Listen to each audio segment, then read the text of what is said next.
Hello everybody and welcome to Infinite Google Ads Tracking NGTM app.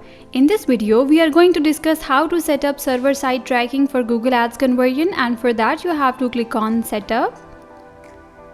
You can see there is no server container found, neither Step nor Google Cloud, and to get it you have to move to your Google Tag Manager. You can see these two containers are web-based, but now I will create a container that will be server-based. So I'm clicking on Create Container. Here you have to write your container name. And then you have to select this option, Server, and then click on Create. After creating it, you will see two options, automatically provision and manually provision. If you are using any third-party server like Step, you will have to choose the manual option. However, if you want to go with Google Cloud Server, you will choose the automatically provision tagging server. So I'm clicking on this option, automatically provision tagging server. Here you have to select your billing account to pay for the server. My billing account is already set up in the Google Cloud. So I'm selecting it. You will have to wait for a few minutes while your server is being created.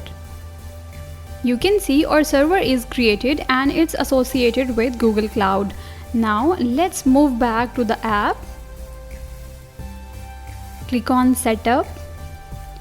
Here you have to select the server that we have created. Now you have to select a tagging URL, select it and then click on Save.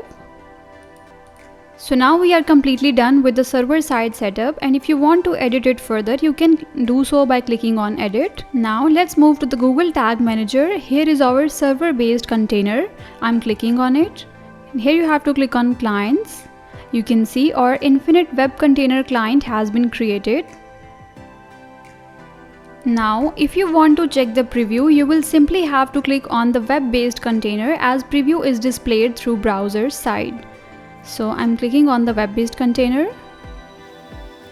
Click on Versions. Click on these three dots and then select Preview. Now let's perform some activities in the online store to check whether it's working perfectly or not. Let's open any product. And you can see even if the ad blocker is activated, it will still track the events. You can see the page view is being fired. Now let's perform add to cart. You can see the add to cart tag is also fired here. Now let's perform the checkout. You can see it's also being fired here. So this was all about server-side tracking setup for Google Ads conversions. I hope now you have got the idea of how to do it. Don't forget to share your feedback with us regarding this app, and thank you for watching this video.